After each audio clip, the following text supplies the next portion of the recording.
অনেকেই আনারস খেতে খুব পছন্দ করে, কিন্তু আনারস কাটার পরেও অনেক সময় আনারসের চোখ একটু একটু থেকে যায়।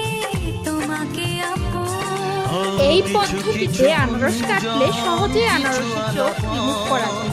করলো কখন যে তোমাকে আপন, আপনারাও এভাবে বাড়িতে ট্রাই করে দেখতে পারেন। আলতো হাসি আলতো ছোঁয়ায় সব কথা তোমাকে বলে দেওয়া যায়। আলতো হাসি আলতো ছোঁয়ায় সব কথা তোমাকে বলে দেওয়া যায়।